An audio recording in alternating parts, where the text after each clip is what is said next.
And welcome back, everybody, to the Sons and Shadows podcast. We're a podcast that delves into the lost, forgotten, and canceled TV shows, a little like the show we're about to cover, but without the excessive smoking or drinking. I am Constantine, Jeff Constantine. The name's Kramer.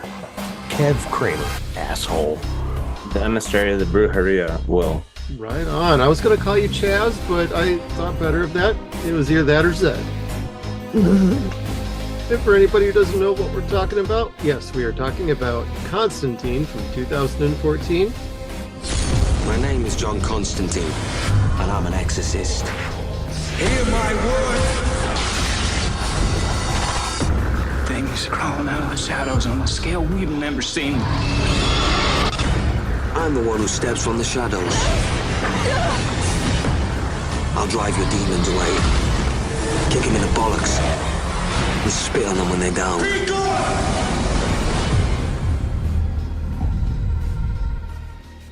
Guys, what do you remember from this show? Kevin, going to start with you. Did you see this when it first came out? Yeah, I did. I was really curious about it when it first came out. It was on NBC, Yep. which was really surprising because at the time I think they were still doing Hannibal. So once you got past like 9 o'clock, like they were showing some really grisly shit on NBC at that time. And this was my preferred show at the moment. Like they were showing all sorts of hellish shit.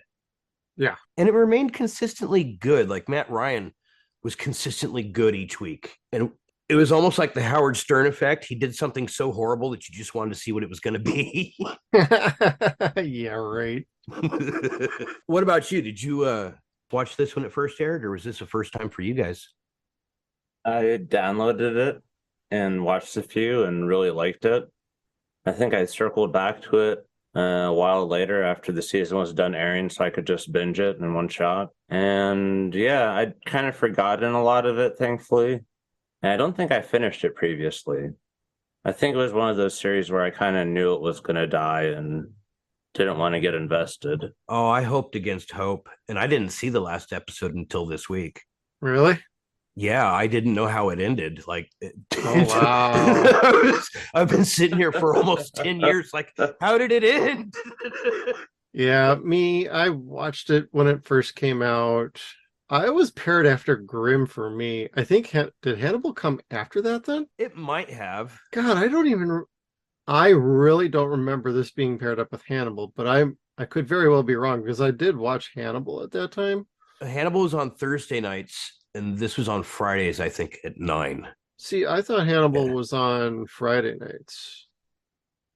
I might be not remembering that correctly, so don't be afraid to comment on our social media and feel free to correct me. That's a-okay too. But I do remember watching this. There are some things I had forgotten about it. I feel like when I rewatch this, and this is just a little quick aside, is when I watched the last like 2 or 3 episodes, I'm like, I don't really remember this, but I remember specific moments. So when I saw them, I'm like, oh, I remember seeing that. I remember seeing that. This is not a show I like rewatch like all the time. I've only tried to rewatch this like once or twice through the years, but I have a hard time trying to actually getting to the end. I think it's like what you're talking about, Kevin. It's kind of hard to like go up to the end of a show and then watch it end again. Some shows are heartbreaking that way. Some are not. Some you can actually watch to the end and they have a nice, neat ending. Like, we just got done doing Brimstone previously, and that one's got a nice fitting conclusion. Constantine ends with a cliffhanger, and you're like, what? We're going to just like leave this here, out here in the air, hanging over everything? Like, what are we doing? It's like a shark jumping cliffhanger. Like the angel's working, well, the angel has the bad guys working for him. Well, I kind of saw that coming, and that's even when I first watched the show. Yeah, that does make sense because he was pointing in directions that benefited him. Yeah, not only that, but they also showed that early episode with the female angel who was working against them anyway, and he was under the impression she was an angel that fell from heaven to earth. If she could be corrupted, that means any angel above could be corrupted as well. So they dropped that hint like pretty quick. Oh. Imogen? Was that Imogen? Yeah, Yes. and he seemed really interested in what Imogen had to say too. Yeah. Because if he wasn't in charge at that point, I kind of am wondering if he became in charge after that. Kind of hard to tell how they were setting things up. I mean, if we clearly never got the second half of the season, like the next 9 episodes, so we don't know what they were planning to do. I did not specifically do research on how the show might have continued by anybody, so I actually don't know how it would have gone on. Wait, so you said that this was killed mid-season? This Yeah. They did the first 13 episodes like Brimstone. They could have ordered 9 more to finish out 22 episodes, because at that time shows were still going to 20 to 22 episodes. This was network TV. They would have gone to 22, and they did not order more. The ratings were not good. It's a weird place to have the show. Well, especially after Grimm. I do remember that, because I can't stand Grimm. I tried. It's a little too goofy for me at times. The only other problem I saw with this show is you got Supernatural vibes at times, and Supernatural technically was a better show. That is what I've heard. I've only seen maybe the first season of Supernatural, and I could see that. Oh, dude, if you stick to like the end of season 5 of Supernatural, I'm telling you, like, good, bad, not so good, not so bad, angels, demons, everything is in between on that. Well, that's cool. It's really cool show. Once you get to season 6 and beyond, though, it gets a little shaky. But that's when Eric Kripke left the show after season 5. That was his main story, was seasons 1 through 5. He moved on after that. He's like, I told the story I wanted to tell with this show.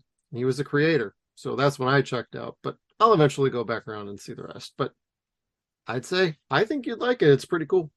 Oh, I've been meaning to go back to it at some point. But it's funny that you mentioned that, because we'll talk about it later on in the show. That's actually Supernatural. The comparison is mentioned in our social media.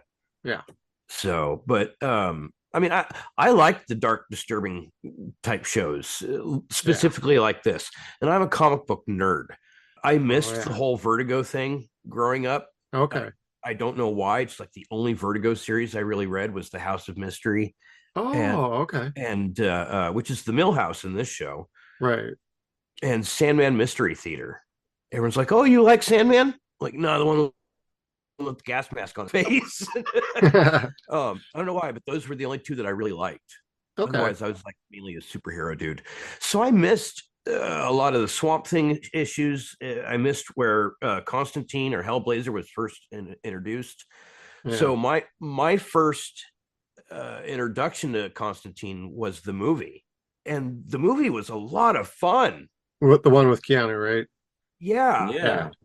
But you watch this and you're like, wow, that's what Constantine is supposed to be like? It's weird, dude. Cool. It is so weird, but very cool. Yeah. Yeah. But these and all the subplots to the series aren't as good as what you see in the movie. Right. Some of it is and some of it isn't. So it's like they're 2 very different things, and neither is better than the other, I don't think. I think they're good for different reasons. One's John Wick with monsters, and the other one is, like you said, supernatural light. Will, did you have an opinion about the movie there, or the show, or you look like you're? Oh yeah, I really liked the movie. I loved the comic books. Okay. Read a few growing up, and then came back and read the whole or a lot of them at some point. Boy, I am not the comic book guy in this trio. I haven't read any Constantine like ever. I kind of want to, but I have no idea even where to start. Yeah, I mean, he's really like a supernatural con man. I mean, from what I remember in the comics, he didn't use magic quite as much as he does in the show. I think he uses trickery and sleight of hand and other kind of non-magic magic type things. But I could be completely mistaken. Okay. I know that he didn't like to drive in the comics, and that's carried through into the show. Oh, is that why he had like Chaz with him, like doing all the driving all the time then? Yeah. And Zed too. Oh, Zed. Zed was in the comics also. I don't think so. Oh, This was its own totally different storyline. This wasn't any of the storylines I remember from the comics. Okay. oh, that could be a good thing if you're like a diehard fan and you know all the stories. Sometimes I guess it's good to be swerved. Same thing Well, that they and did with Walking Dead. that way you're not drawing a direct comparison either between like source and adaptation. Like we were talking about with the movie, it's its own weird entity, like distinct and separate, but still connected. I dug the movie quite a bit. When I heard they were making a show, I'm like, oh, cool. Pinocchio? Oh, okay. I mean, I've never been a hater on Keanu. So when he did that movie, I was all in for it because I thought he had some good swagger. Of course, I got interested in the comic books at that time, but I never got to it. But when the show came out, I was like, oh, this could be interesting. And then I saw that one of the writers on here was Daniel Cerrone or Daniel Cerrone. Correct me if I'm wrong, but I'm a fan of his from when he did the TV show First Wave with Chris Broncato on Sci-Fi Channel years ago. And he worked on season 1 and had done some of my favorite episodes of that show. And I'm like, oh, I gotta support this dude. I absolutely gotta check this out. And the first episode is brilliant. It's hard hitting, brutal, and right up and off the bat. The only thing I felt was missing was like some total swearing and a little more gnarliness for the. Mhm. But they also had Neil Marshall doing directing duty on a handful of episodes, and that you're talking the guy who did The Descent, 28 Days Later, Dog Soldiers. I mean, dude knows his That's horror, and I'm like, oh, this is such a good pairing, and this is it was a fun show, and so I've been a supporter, but I still never got around to the comics. I gotta say, one complaint I had though was Zed for a few episodes was very fucking annoying. A Yeah. few. It wasn't until I want to say it was like episode probably 8 where I stopped being annoyed by her. I was over her being annoying. That's when she got abducted. That's where I stopped taking notes. Yeah, by comparison to the notes I wrote for the first 8 episodes, the 9 through 13 were not nearly as many, except for episode 10. Is that a good or a bad thing? I That don't was really the big take Chaz notes. episode when he was trying to get his daughter's soul back Now that with was Felix cool Faust. Yes, that was cool because of Felix Faust. Yep. And Felix Faust was played by Margolis. What's his first name? I'm so sorry. I can't Dude was think in of it. Breaking Bad and Better Call Saul. He is like Uncle Tio. Well, he's Mr. Shickadance in Ace Ventura. Yep. So whenever he popped on screen, I want to say, "Yes, Satan." I did like that. I liked anything with this version of Chaz in it. I really liked him. It's a different Chaz altogether. Like even his last name is different. It's Chandler. It's not Kramer. But his ex-wife, like, God, somebody just fucking throw her out the window. She was annoying. Oh my god, right. Even Like at the very end when she finally came around, I'm like, that's too little too late. Kind of like if I was John, I would just walk past her and be like, "You're welcome, huh?" You're right. She Think I'm- was unnecessarily mean. Yeah. I think we skipped that one just because it was focused on a kid. Well, it served a storyline purpose, so I think you actually missed something by not watching that one. It wasn't focused on him. The episode that you mentioned you skipped was episode 6. That's the one that you absolutely should have skipped. Was episode 6, and that's the one with the devil boy being possessed by a ghost. This one Yeah, it was was just this as episode lame was as- not worth skipping, in my opinion. Yeah, well, Number 6. we went with the wrong one then. Number 6 is I wrote Evil Kid episode at Halloween. The soul left a living body, so they were foreshadowing this episode. We're kind of questioning right now, which I thought was interesting, but overall kind of a miss of an episode. Yeah, it was. Oh, okay. Yeah, that's the one with the more or less poltergeist. Yeah, Yeah. that's where they established the idea that a soul could be separated from a living body and what it would do to a living body if it was separated for too long. That episode was kind of for me. Like Yeah. you said, it's worth skipping. The only thing that I really enjoyed about it was the revelation that Manny was John's guardian angel. Right. But one of the kids, it's the little boy on the playground when he gets shoved down, and he I like starts that part. having that like intense look on his face, and he starts wiggling his finger around in a circle to Yeah. make the merry-go-round behind the Merry-go-round. kid spin around super fast. That's the one moment I really dug. Yeah. He's sitting there spinning his finger, and all I can think of is Donnie Blaze. Yep. She-Hulk, baby. It was so stupid. And the bully gets flown back into it, and it Yep. makes it sound like he gets thrown into a fan, basically. Yeah. But Yeah. apparently he Bam. lives. I don't know. It should have been sounding like a Bonk. wood chipper. Yeah, the mom did say he had a severe skull fracture. Yeah. Yeah. Imagine that. Well, he was being an asshole. Oh But, yeah, he absolutely deserved it. but yeah, that some of the episodes, like you said, where he's fighting demons, that's great. When it gets Yes. into the realm of like ghosts, It gets a little iffy. yeah, like they get a little lazy with the writing in this series. At times, it feels like it's missing something. Even the dialogue at times, I'm like, Yeah. who wrote this? Nobody talks like this. You know, and for the most part, you're pretty good. But like when it's off, it's really noticeable. Yeah. I don't think anybody. Well, I don't think Matt Ryan got anything wrong. Like he was. No. No, he nailed the role. The I really actors liked him as did all Constantine. great jobs. Yeah. Yeah. Well, Zed's Yeah. accent kind of came and went here and there. Yes, it did.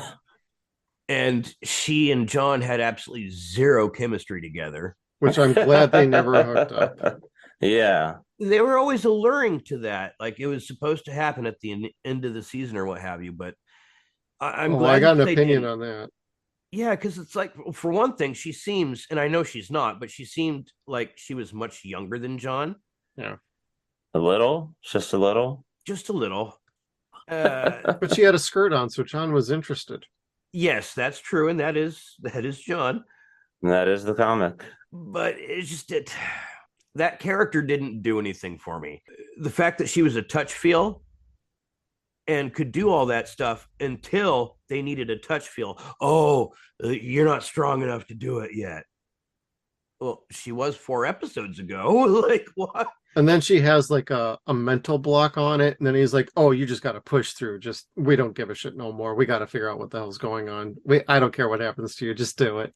And I like that because, again, I mean, that worked, but still. No, that's Constantine. yeah. Just deal with whatever's at hand, however you need to. I felt like he handled her with kick gloves just a little too long. Yeah. Yes. That's kind of what I'm getting at on that point. But you mentioned how annoying she is and the tension that she's supposed to have with Constantine. But if you watch all of her scenes when she's alone with any other like side character or anything, she's always up close being like, oh, I know. And she's acting all like sweet, sexy, interested, whatever. The way they shot her and framed that, like even with the cop in Louisiana, the priest in the episode early on, and who was snake bit, and Imogen was in that. When she's with some of these characters and they're having like this really quiet, intimate conversation, she's like 3 inches from their face, and I'm like, are you begging them to kiss you? What are you doing? I'm like, why are you shooting it like this? It's always like she's getting up in their face like, I dare you to kiss me. I'm like, what kind of show are we watching here? I expect that from Constantine, not you. I mean, there was the attraction that she had with John Corrigan or Kerrigan, but I didn't really care for that either. Yeah. Because at that point, you're still like, oh, she wants to be with John, or John Constantine, but she's messing with fucking Spectre over there at the bar. Right. The character was okay, but they just didn't have him. I don't know. He didn't scream Spectre to me. He wasn't course- dead enough. Yeah, who the fuck's Spectre? I saw he was like credited, and you saying that that's who Corrigan is, okay. Yeah, I still have no idea who the fuck Spectre is or what that was all about. he's basically a god, a demigod, for lack of a better term. He could alter time, space, reality, spirit of justice. He was a murdered cop or detective, and he was embedded or imbued with all these powers of balance. So I mean, But the he had to Spectre, die first for that, or how did that yeah, work? Oh, okay. That's why Zev was seeing a dead version of him, because he really is. Okay. yeah, because he really does get murdered in order to become the Spectre. They had Ollie become Spectre on Arrow when they wrote him off, and it's just kind of like, Well, really? that's how they got rid of Ollie? Oh, fuck. I never stuck around long enough for that. It wasn't good. It wasn't good. The rest of the Crisis episodes that they did, those were okay, but the way that they wrote off Ollie, you're just kind of like, that was anticlimactic. Yeah. but this was also anticlimactic. Like, speaking of Zed, her background story that just got dropped was not interesting. It was not interesting. It was so It was like, stereotype, just out of central casting. Like, oh wow, the girl with magical powers, and she doesn't know what's up with them, and it turns out, oh, there's evil forces at work in her past who had her trying to use her powers, and she escaped, but now they want her back. And I'm sure somehow it ended up that it was the Brujeria in some way. That would have been nice. That would have been a little more neat. Not just some random extra group that never got even hinted at until that time. Knights of Sumeria. Well, at least they spent a season on that and not wasted a whole season until they told you what was going on. Yeah, that's true. But I mean, I there's a lot to this series that kind of reminded me of season 3 of Ash versus Evil Dead. There's a little bit. Yeah. There's some good comparisons. No, I could see what you're saying there. For me, it's like you spend 7-8 episodes going, I'm not going to talk about my mysterious past, not going to talk about it. It just wasn't good. And whenever she would drop a hint, it was like, it was just a little wry comment, but it had nothing to do with any sort of religious sect that her dad is in charge of and is going to hunt her down and re-enlist her to do the bidding of their organization.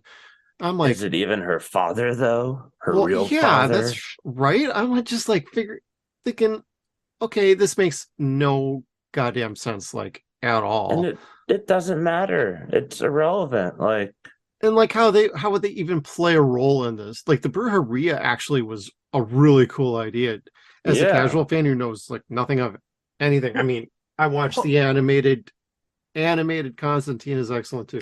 But anyway, we'll get to love those two. Justice League Dark. Fuck yeah. Yeah, we'll definitely get to that in a minute. But like, some of the plot devices being introduced like that goddamn late, especially for like a side character like Zed, who you're hoping to build up into probably some real honest to God awesomeness, it fell flat for me. You know what I think the better comparison of that would be is the 1991 Flash series or 90s series. Oh, yeah. They wrote off his wife in the first episode in the pilot, Iris. Yep. And they replaced her not just with Tina McGee, but a PI later in the show, where you're kind of like, I don't care about her or Barry or her with Barry or whatever. I want Barry to be with Tina if he's not going to be with Alice or Iris. So I mean, in this regard, they did the same thing. Apparently, the actor that played Liv in the first episode was supposed to be the main female character throughout the whole season. What the fuck was that about? That was officially labeled as creative differences with the writers. Okay. They wanted to go in different directions. That kind of tells me that maybe David S. Goyer was asking something that no one wanted to really give over for. That was probably Dan. Oh, and Goyer probably. See, I was trying to not bring up that name because I have a problem with Goyer not having a very good filter on him. When he's got a filter or an editor on him, he can contribute. When he's doing his own sort of thing, he tends to muck things up or pushes too much goofiness into something. Like, we all saw Blade Trinity and we all wish we hadn't. I'm just saying. Yes, he helped co-write Blade 1, Blade 2, and a bunch of other things. But when he's in charge of everything, it's a train wreck. Kind of like Game of Thrones writers. He just wanted to get his Pomeranian on screen, dude. Come on now. Yeah, I know, for Triple H. Oh, you forgot about that. Kevin just No. buried his face in his hands. No, for I the was audio. just trying not to say his name's Pac-Man. I am the game. No, but I don't know that I could say that I wish that they would have stuck with Liv as opposed to Dez. Yeah. I don't Devs. I don't necessarily think that character or the sassy, smart female character under John was necessary. Yeah. That kind of Yeah, detracted see, away a lot of story from what could have It been. wasn't. It wasn't, and that was never in the comics where he had like a female sidekick. Who knows? Like, Maybe she would have been consistent. sacrificed at the end of the season, and we never would have seen her again if we Well, got into the dude, season. That was one problem I had with the pilot was that Liv was completely fine with the idea of John offering to trade her soul for Astra's soul. Like she didn't look at him askance. Like there wasn't any like, what are you doing? The only thing that stopped him was when she was like, no, John, that's not really Astra. That's why he didn't do the deal. Other than that, she seemed totally fine with it, and she didn't really raise any issues after the whole situation. Like, so you were really gonna just give me to the demon like that for that little girl's soul? Like, Well, I mean, I don't know you. Yeah. I know her. I knew her for a few days. but there was no even like discussion or comment on that fact. There was some lazy writing. Like that's David huge. Goyer. Yeah, there are things to nitpick about this series. Oh, yeah. A lot Oh, of I'm things to nitpick. I'm not trying to nitpick, but it just seems like a really major thing. I guess that's kind of what I mean by nitpick. There's some major plot holes that they leave out, leave open, walk away from. It's like you don't really know what their intent is with leaving some of these things like in the air like that. Yeah, like with Papa Midnight. Yeah. Fantastic I liked character. him. I liked him. He was cool. Yes, he was actually cooler in this than he was in the TV or the movie. Yeah. In the movie, they basically have him be like that hotel owner on John Wick, where nobody fights inside of this building. Well, that is what he is in the comics, though. That's what I thought too. Yeah. Okay. But Yeah, I was gonna say I have an issue with how he's represented in this series. he's pretty savage, though. I did like that. Yeah, but I mean, he's savage to begin with, but he's not, and he's not constantly opposed to Constantine either. No, Like- he's not. Like, I didn't like the way they wrote him in this series. I didn't like the way they presented him as like some kind of like voodoo priest, like barbarian who lives in like a bombed out concrete like shell of a building. They weren't too kind on other religions in this show. No, they did lay into a few. Like nothing was safe, from Christianity to Buddhism, voodoo, Romany people. It's like, oh my God, like they hit everybody's religion in this show.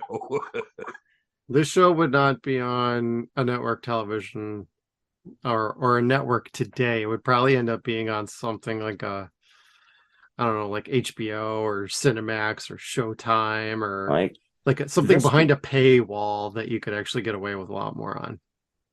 This could be a great show for HBO Max if they ever got their shit together. Calling on you, HBO. David, I got you on speed dial, buddy. Hey, hook us up here. We need Matt Ryan with a real season of this show. Or a real movie. I mean, see, that's what I think they should do. Yeah, they're not going to, because Keanu already called dibs basically, and they were like, "Yes, here's money." Haha. Well, after John Wick 4, that's probably going to happen. I thought it was already greenlit.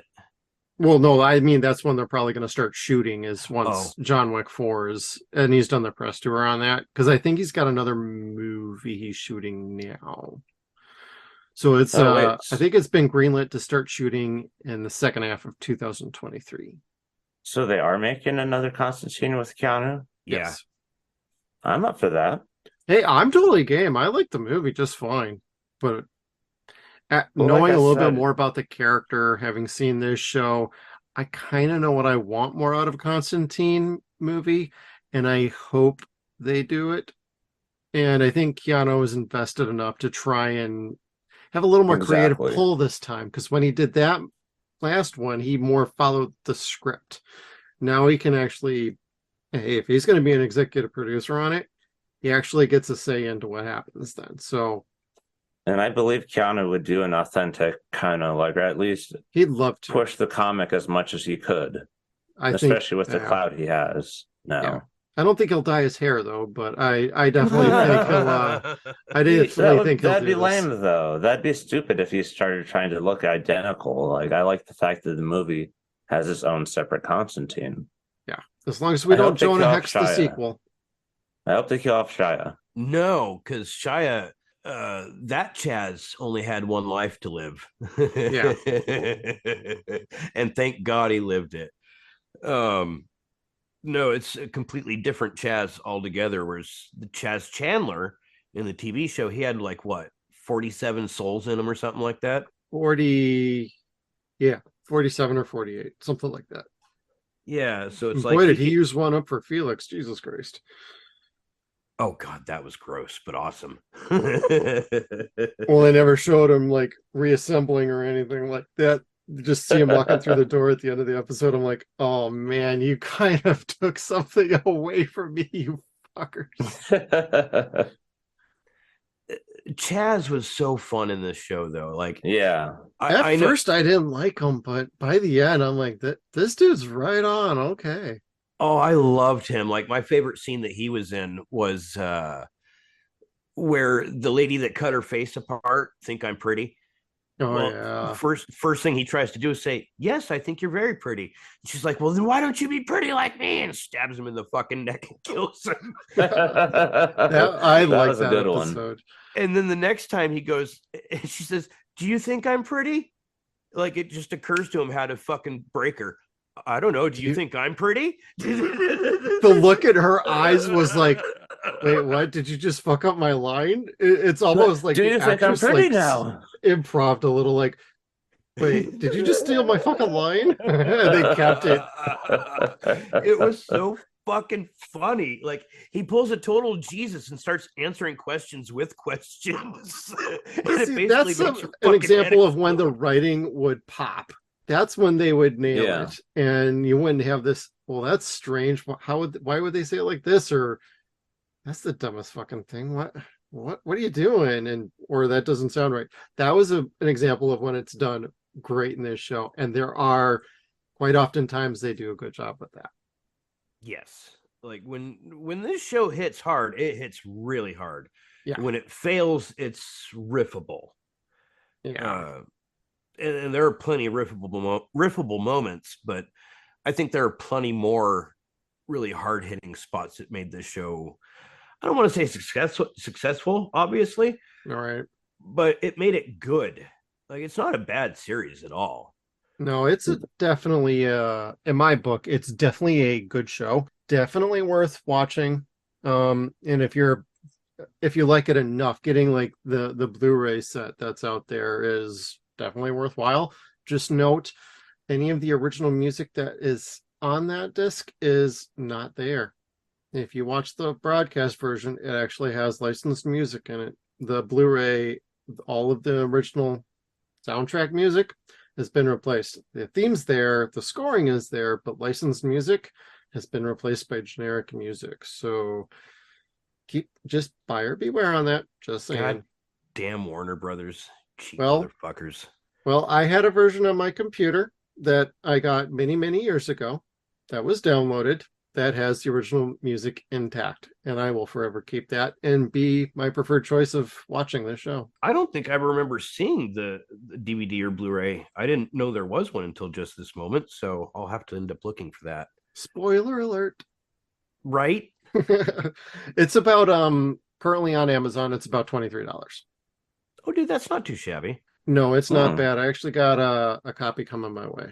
I decided to finally pull the trigger and get that. So I would pay for that the same way that I was like, you know what? I know I like the Tremors, so I'll buy the TV show. I think Tremors was probably a better show than this consistently, like in the long consistently, yeah. But it run. also had more than 13 episodes. Yes, that's true too. And they had some really good cameos to that, whereas this series had some cameos, Yeah, they only had a couple but that I not noticed. yeah, not many. Like there was more Easter eggs than there were cameos. Right, that's what I thought. Like in the first episode, you see a statue of Swamp Thing's head. And then after that, Liv is playing with Dr. Fate's helmet. Yes. Yeah. And that part was cool. Right. And then that's why I'm like, we didn't see him. What the fuck? Yeah, like there were some opportunities. They could have added more characters than more actual comic book characters than the side characters that they added that were just basically created for the show. Right. See, that's a great point. I would have much preferred them cut out Zev and her whatever boring filler and have more actual characters from Constantine's comics and like friends of his. I thought that was one of the times that the episodes really worked a lot better, was when it was like friends of his, like Richie and Gary and all that. Richie. I loved Richie. Gary was cool too. Gary jumping into the ghost of That was later the best. episode, just totally Yeah. like I forgot about that. And when that happened, I'm like, oh, I remember that, but only after I was like, what the fuck? Jump scares don't usually get me, but I wouldn't call that a jump scare, but it did like snap me out of what I was watching the show, and then I'm like, oh, that's right. So speaking of Gary, Richie, Anna Marie, Chaz, and I'm sure however many people that were going to be on the next 9 episodes, how many people were at fucking Newcastle for this goddamn exorcism? Sounds like about 322. Yeah, like they just be like, come on, everybody, come on in. Because Pile in. everybody freaking knew about it. Everybody knew about it in the supernatural world that this existed in. Like everybody knew about it. And it got to the point for him, he's like, I know what everybody thinks. I can't worry about that shit no more. Yeah, I'll always remember it. What do you want from me? I'm atoning for it. I'm going to go to hell. And when I go there, I'm going to smoke a cigarette and drink. What do you want? Now, Newcastle is from the comics, I want to say. Okay. Yeah. And one thing they had, I want to say that he had lung cancer in the comics too. See, that's what I remember hearing about, is in the comic books, he was also fighting cancer. Yeah. But then they gave it to Zed and put it in her head. Oh, yeah, that's right. And they stole that from Medium. Yeah, that's when I'm like, sound I don't know original. about her character anymore. It just didn't sound original. Oh, my visions that are always correct, like 110% of the time, are actually caused by this small growing tumor in my brain. No. The only thing I liked about that episode was Manny getting his freak on. He's just like, what is going? Are we doing this? Oh, we're doing this. I'm like, okay, you at least went most of the way with that kind of gag. So. That could be part of what corrupted him, or further corrupted him even more. Yeah. But when he's announcing at the end of the season, like, oh, I don't work for the Brujeria, they work for me. I'm like, you've been at this since the word go. I am very confused about this Brujeria team or group or whatever the hell it is. I know, right? I mean, I love the name. I don't. That's where I'm first like, is this like a store for witches, or do they bake witches there? No, that's Tarjay. That's Tarjay. Brujeria is down the street across from the Grimaldis. Oh, Brujeria is a witch. Oh, Bruja is a witch. Okay. Also, our associate producer, El Bruja. El Brujo. But and then the name again is Spanish, but this is a group that's been around since the dawn of time. Like, did they like go forward and take this Spanish word and like bring it back, or there was some weirdness with that? I didn't really care for the name. I have a problem with that. Lame. It should have been a Latin name. It shouldn't have been Spanish. It should have been something a little more ancient, like Latin. So it's like an adaptation of what the original name was, or what they were called by people in Latin. That's where I think it lost me. I do think it's a cool name. I thought it totally doesn't fit though. Yeah. I like the idea that it was like a group of dark wizards from Chile. But again, like that's a weird place to pick like the evil monster overlords coming from. It just seemed kind of random. Well, that might have tied into like Mayan culture, but I don't know. Well, That's but just a wild guess. no, that's Central America versus South America. And these were all Eve's sisters, or the different demons that tempted Eve. The snake was one that they mentioned. Right. Eve's sister was another one that they mentioned. She Yeah. was she a vampire? Is that what her deal was? Yeah. Yes, that's right, because she had to eat the babies. Yeah. Yeah, I mean But she didn't because they're baby wizards. And one Why'd was they a want the chicken, babies. and they're totally not poultry eaters. poultry eaters. Like- Sonny and Cher are friends. I don't know if some of the issues I had with the show would have been answered with further episodes, but as it stands, like them wanting the male babies is kind of okay, random. Like why these two male babies specifically? Was it a Oh, for the hereditary cop? thing? Yeah, like, well, I know that it was a hereditary bloodline, but Yeah. like, are they going around trying to collect all of the babies from their bloodlines? Like, That seemed like what they were doing, yes. Yeah, it's very Old Testament to do. Because it's vengeance against the family for their ancestor. So they're making the whole line pay for the sins of their ancestors. They did say that's what they were doing. And so that's why they masked the chicken in the blood of the dad to make it seem like they just had another baby. Because how would they know the difference? It's the smell of the blood of that family. right, but I think they were trying to collect them because they wanted to turn them into wizards. They very well could have. I don't remember catching that, but they were definitely going after like that whole bloodline, basically. Right. Although that flesh tree with the flesh fruit, that was That was killer cool. wicked of a vision. Oh my god, that was because the second these slices open the one, they all start dripping blood. I'm like, oh, there, like I said, there are times when this show, when it hits good. See, The part of third it was episode. like, this one has a nipple. Ew. Oh, that would have been funny. It's like, oh, this is too small for me, or not perky enough. It tries for another one. Oh, Like mentioning times when it really hit, I thought the third episode was great with the vinyl, the acetate. yes. Yeah, That felt like a old episode of like Friday the 13th, the TV show, Curious Goods, where something like of an object is imbued with like a curse or something like that. So I got vibes out of that. That one was okay by me. See, that's why I liked it. The first few episodes are very much like Friday the 13th, where you don't have a freak of the week, you have a monster of the week that's tied to something that they have to go repossess, no pun intended, or collect, destroy, what have you. So, I mean, I liked that part, but I liked the idea that they took the story of, was it Tommy Johnson? Yeah, Tommy Johnson out of Oh Brother, Where Art Thou? And they just named him something completely different. And was like, yeah, he sold his soul to the devil for, wicked cool blues guitar skills. And the voice of Satan basically tell him your time is up is on this record. And so it's like anyone that listens to it goes completely fucking mad.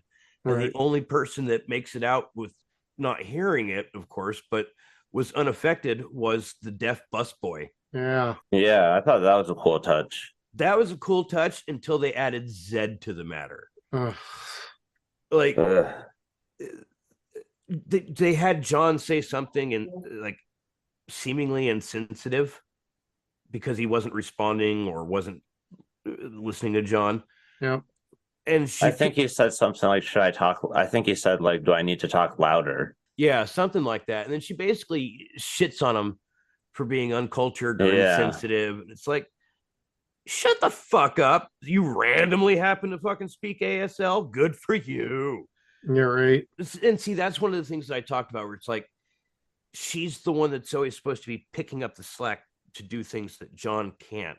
And it just didn't work. It never works in this show. That's the main problem. Even when he gets possessed like by Pazuzu, You think she can fucking help him? No, she can't do fucking shit. It takes Annie to fucking do something. All Zedge serves as is telling Annie, you can actually do this. You need to forgive yourself, not forgive him.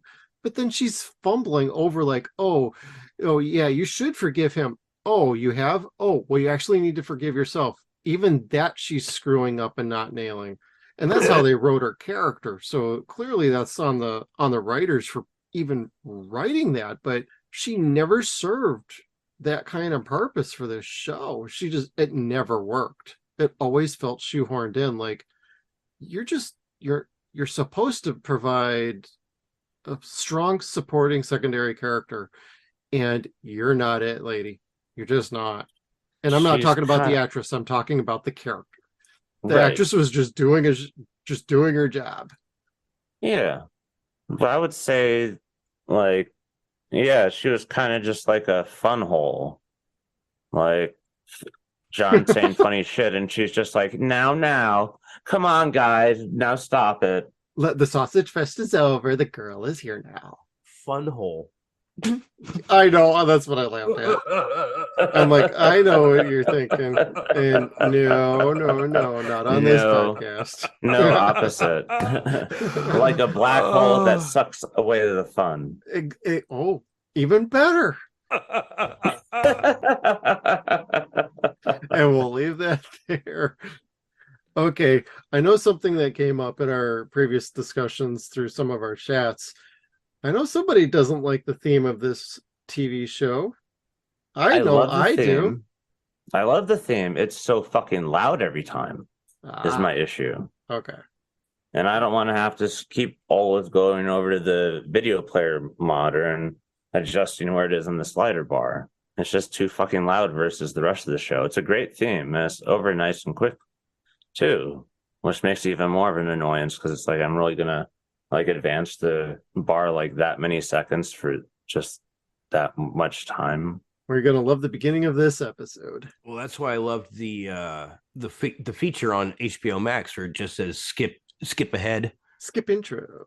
No, I'm sorry, that's on my Plex server. That's where I watched it. Yeah, Plex will let you skip the intro, which I don't like to do for most TV shows. But this one, it's like the theme like didn't 20 seconds. Yeah, and it was bland. So I'm kind of like, all right, well, let's just skip the shit. I didn't really care for the theme until I heard it redone in dubstep for Justice League Dark. And I don't like dubstep, but it was really cool. Justice League Dark, that's excellent. That is awesome stuff. They got so much right in that movie that they couldn't do right in the TV show, I think. Yeah. And that's one of the great things about Warner Animation. It's always been better than their actual DCEU or whatever. Like their animated features are top-notch stories. Yeah. Oh yeah. I really like Apocalypse War. Yeah. I still need to watch that scene, and I'm very curious. It's like, how the hell does fucking Darkseid fit into all this shit? They made it work way better than the Justice League movie did. Just saying. Ooh, the Justice League movie was shit. Yeah, thank you, Joss, for that. And Snyder, too. I mean, yours was better, but it still wasn't great. You can't blame a guy for having the shit like product to begin with who's trying to polish a turd. I mean, Snyder polished his turd better than it was before Josh touched it, but ultimately it's still a pile of steaming shit. Well, the biggest problem with the Snyder cut is that opened the door for fans to think that they can demand any cut, like the David Ayer cut of fucking Suicide Squad. No one really fucking wants that. No one. No, we want the Suicide Squad to get a sequel. We don't want the first one to get a sequel or even extended. You don't want Will Smith? You don't like Will Smith in the Marvel in the DC universe getting jiggy? You better take Will Smith's name out your fucking mouth. I had to make the joke, but talking about Justice League Dark and Apocalypse War, hey, let's go ahead and get into it. There was life for Constantine after this show, even though everybody thought this was the end for Matt Ryan. He came around for Legends of Tomorrow for CW. I have not seen any of that, so I don't know how that went. but he also did he did the voices for all of Constantine in animated form. So they've kept him around. And I love the animated stuff. All of them have been excellent. I just haven't seen the Constantine City of Angels, or is it City of Demons? Demons. City of Demons. That's the only one I don't have and haven't seen. But all of them have been fantastic. I love him as Constantine. I think he's kept this brand alive, and that's ultimately why I think we're gonna get that Constantine movie with Keanu, because he's at least kept the name floating in the nerd circles. Yeah. And I gotta say, like, it's been a while since I remember the comics, but Matt Ryan did a pretty fucking amazing job, especially given that it was an NBC show on network television. Yes. And he nailed the look. Well, my thing is, they did phenomenal with that as far as frosting his hair and making the jacket and the tie look proper. Really cool stuff. But okay. No, I was gonna say, I just remember when you were mentioning like how they made him look, that the character was originally supposed to look like Sting. And he was supposed to kind of be like Sting as like a magician or something. A magician called Sting. Johnny Blaze. We're never gonna stop doing that. Oh my god. Oh shit. I'm sorry, Sting. With one eye and one end, but not where you think it is. Sting a ding ding dong. No, my I fucking lost it. We made him crack. No. Fuck you guys. I already have it back. One of the things that I think Warner Brothers needs to continue to realize is that there are certain actors that take certain roles and then own them. Yeah. Kane Hodder did that with Jason. Robert Englund did that with Freddy. Matt Ryan has done that with Constantine. Fucking Christopher Reeve did it with Superman. And we just saw Kevin Conroy, bless him, did that for Batman. Like, no one, not even Michael Keaton. Well, yes, him.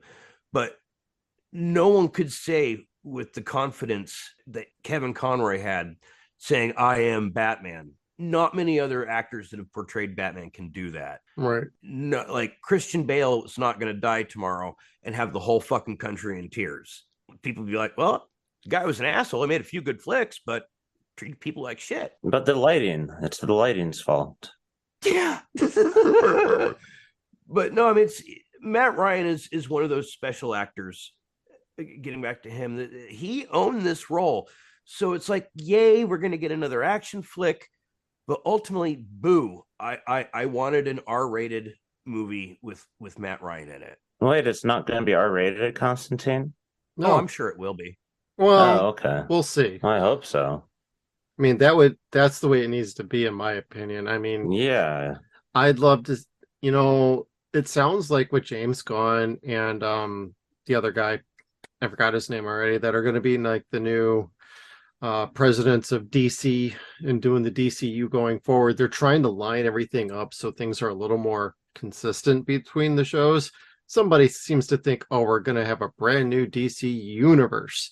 Yes, it's a DC universe, but they're not pinpoint doing what Marvel's doing. They're just trying to whittle down to consistent things.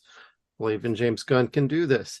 My thinking is they're not going to say no to a possible show. I'd love to see a show. Doesn't mean they're going to do it.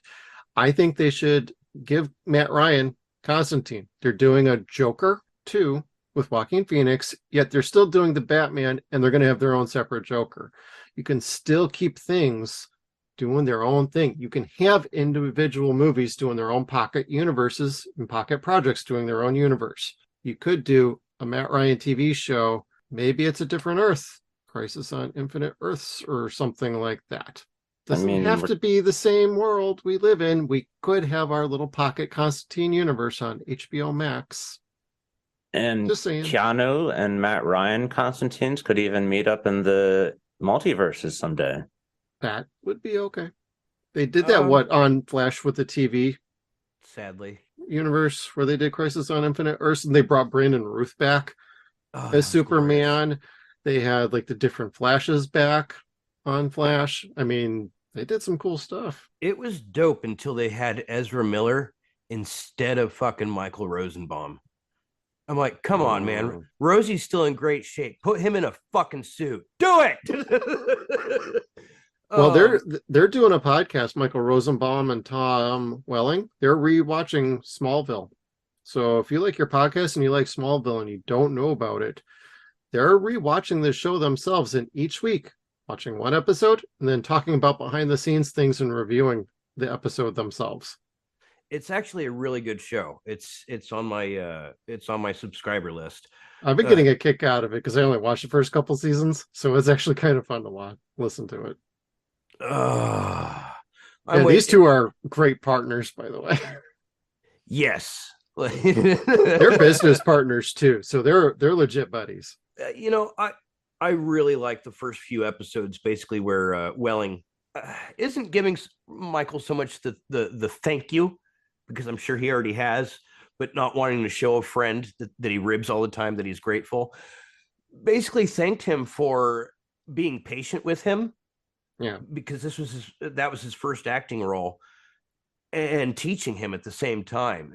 So it's like they complement one another just as much as they shit on one another. And it is a really funny show. So if you guys like Smallville, check out Talkville. It's another good podcast. I forgot what the name was, so thank you for remembering that. Now, as a little nugget for some info, maybe next year we can whittle in a show that Tom Welling was on before he did Smallville, and he had a little guest spot in. It's called Special Unit 2. He did one episode, and he was a guest star on it. So, but then he got Superman and got to be Clark Kent, and that was that for him. His career took off from there. Yeah, that was a damn good role for him. Yeah. He and again, I can't say he's another one of those actors that owns the role. Maybe Clark. Sure. Oh, he had Clark down pat. Yeah, like he made it wholesome again. Yeah. And the whole cast did, except for what's her fuck, but Chloe. Right. Even Kristen Crook, for as much as I hate Lana, they all fucking were fantastic choices. Yeah. And to a point kind of own their role. Rosenbaum certainly did. Like he might be my favorite Lex. Him and our favorite devil as his father. Yeah. Lionel Luthor, played by John Glover. And you wouldn't think so, but John Cryer's fucking epic also. Yes. Really, really good. That was a you good guys aren't one. a big fan of the Lex Luthor from Batman versus Superman? You're not a big fan of the guy and his performance? What are you talking about? There was no Batman versus Superman. Oh, yes, there was. No, just the animated one. That was cool. That was cool. Nope. And I think he showed up again, and wasn't he at the beginning of Whedon's Justice League? Don't know what you're talking about. Nope. There's no Whedon cut. Nope. He was on one of them, but maybe both of them. I'm not sure. Yeah, I think it was the Whedon cut. The only Denial. thing, aside from Ben Affleck, that I really loved about that movie was the Granny's peach tea bit. Like that. Fucking piss in a jar and call it Granny's peach tea, and it's still piss. That's very appropriate for the movie and for the DC universe right now. Except for Shazam, that shit's cool. Black Adam was not bad. It was a bit paint by numbers, but that was good. They should have cut the kid out of that movie though. But there's a kid in Black Adam. Oh, you haven't seen it yet. Gotcha. Oh, for fuck's sake. Anyway, it plays like a 90s, early 2000s superhero movie. So of course they got a kid in there who's trying to be the rah cheerleader in the movie. Oh Christ. And if they had cut him out, the movie would have been even better. It's a good movie. You'll enjoy watching it. Rock is badass. Oh, I'm sure. I'd love to see Constantine walk. What would have been funny is Constantine walks in, looks over, and is like, fuck it, I'm out of here. He's like, I want nothing to do with this shit. Too much magic for me. He would have been like, oh, I got Zatanna on speed dial. Bye. That would have been another good person that they could have easily put in the fucking show. Okay, I wasn't gonna bring it up, but since you said that, I'm like, that's who you replace Zed with. Yeah. Like really, because Zatanna's got ties to everybody. And you could have done her, you didn't have to put her in her outfit, even though I think she's one of the most striking characters in comic book form. Or animated Batman the Animated Series. She was in that, so. Complete with fishnets. Mhm. But no, they And Top Hat. and the top hat. She's a cool character. She's powerful as hell, and she does have a history with John. Should have done And that. a chemistry, too. Yeah. That would not be hard to replicate. See, even the Anne Marie, the sister, she had better chemistry with him. See, I bought that way more than was that. Yeah, I bought that they had a past relationship and that she was still pretty fucking pissed at him for wrongs. Yeah, she was She played that well. she was scorned. Like I shouldn't have liked her, but I did. when she Oh shoots yeah, she was John, awesome. when she shoots John to get the baby away from the demon, I was like, you know what? I like her moxie. Yep, that's She's when like, I really hey, you told me I gotta sacrifice something for this, so hey, bye. I don't have to outrun the bear. But then they find out, oh, he's possessed by our favorite demon, Pazuzu. Yeah, that kind of made me smile. I was like, I "Aw." forgot the name of that when I was rewatching it. I'm like, Pazuzu. I'm like, oh, here we go for a callback to our Exorcist episodes. I was just waiting for one of you guys to be like, well, I bet you're happy, aren't you, fucker? I thought that was actually pretty good, though, with the whole exorcism. I loved him in the prison yard and dealing with the prisoners. He's like, please don't. No, just leave me alone. Okay, I'm sorry, but you're all going to die now. Yeah, right. Oh, and it was Pedro from Napoleon Dynamite who was the mustache guy in the yard who kept trying to enlist him for help. Was it really? Yes. That guy was a shit. He was great. I mean, it makes sense. I mean, yeah, you pay well, but they pay better. And don't kill me. Oh, that was great. I was cracking up. I mean, that was great. All right, guys, you want to get onto some social media and wrap up our talk on Constantine, or is it Constantine? Constantine?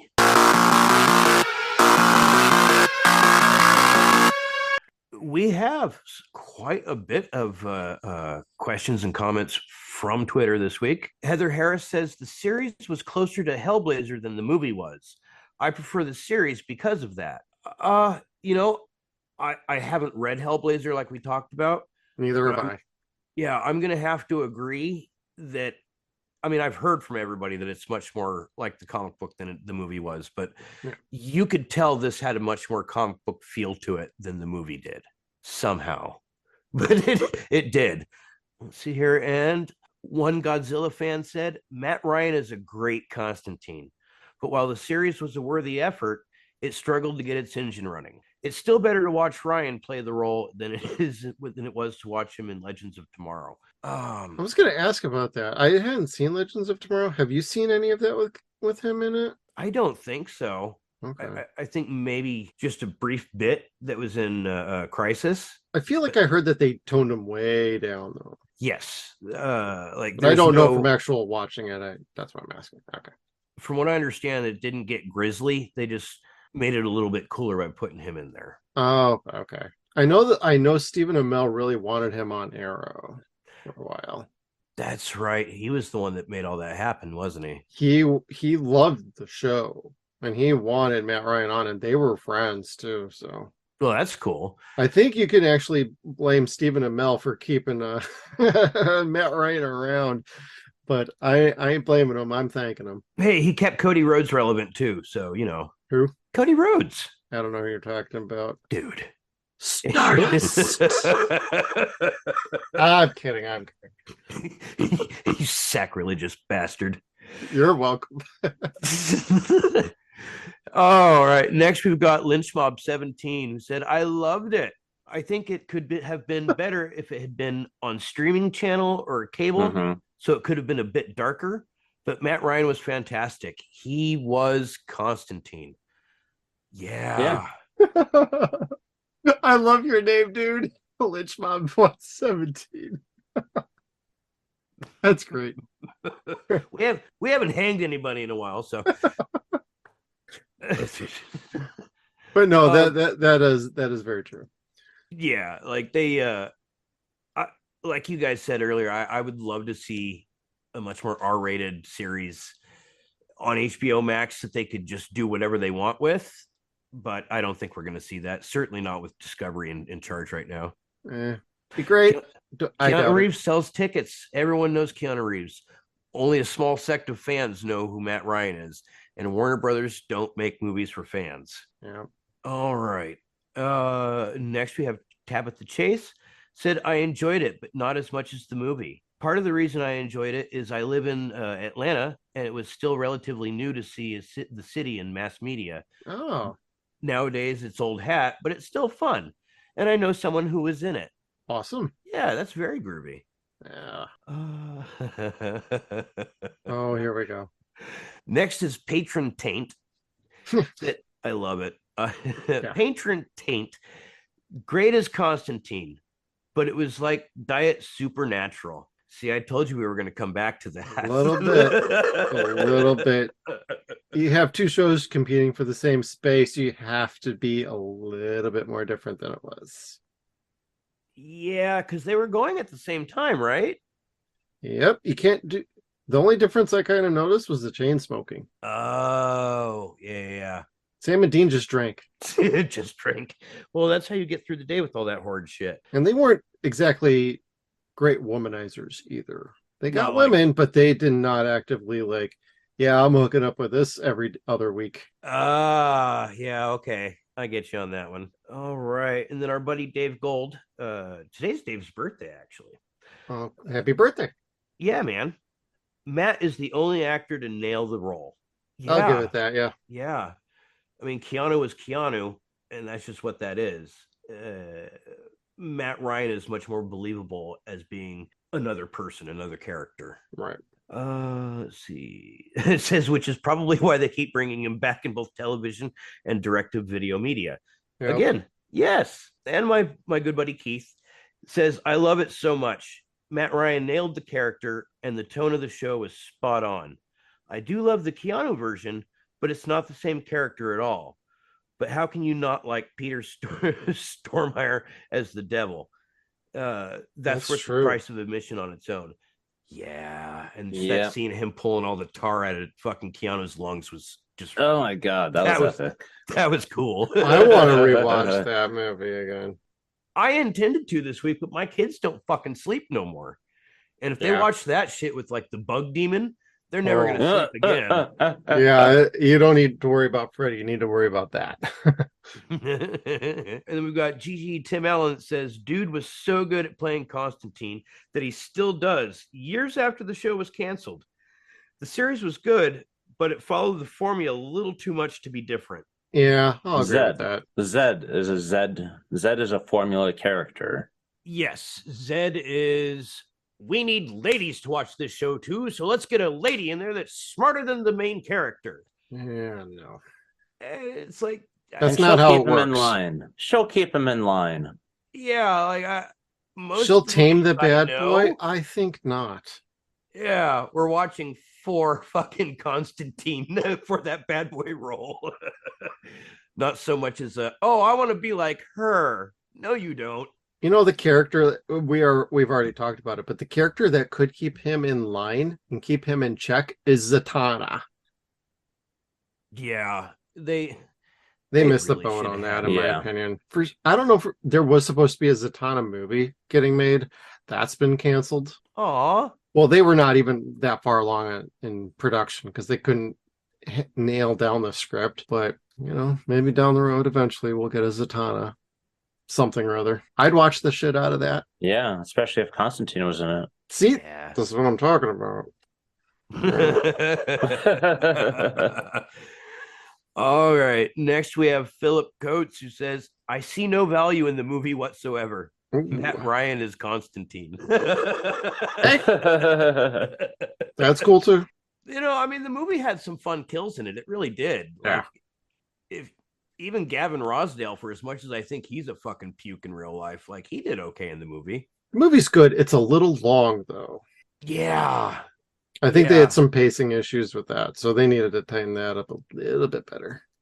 Well, there were too many characters. Well, I don't know. There wasn't too many characters. There was too many complicated characters. Yeah. That needed explanation. Right. And so I mean that to me, that's not so bad. Like Right. if everyone's getting their due, it's not really so bad. But some of the characters they didn't really need to focus on too much. Dark Tower was kind of the opposite. I think I remember where they just didn't care about any of the characters or backstory and just slammed 90 minutes of footage together. Oh shit. The idea with Dark Tower was they were going to do the movie, then they were going to do 2 to 3 seasons of a TV show, then they were going to follow that up with the movie, and that was going to be the whole series. That movie Not was kidding. And God bless their ambition. Idris Elba as never mind. I didn't have a problem with that, but man, that script was shit. Yeah. I like the first 4 books of Dark Tower. 5 through 7 are self-indulgent. I can't put up with that crap. But the first 4 up through Wizard and Glass, phenomenal books. Definitely. They could have adapted they could have adapted each of the first 2 books, 1 season, 2 season. Don't do movies. There's too much going on. Then you do what is the third one? Wastelands. That's like 2-3 seasons by itself. And then you got Wizard and Glass, which is 2-3 seasons by yourself. 7 seasons, 4 books. You had it, you fucked it up. They pissed that one right down their legs. Yep. Anyway, it would have been nice if King would have gotten paid for it regardless, but only if he didn't write himself into the 6th book. Zinga. Yeah, that was a bit self-indulgent, I thought. Anyway. I think we broke Kevin again. I haven't read any of those, so I'm just sitting here like, y'all are fucking nerds.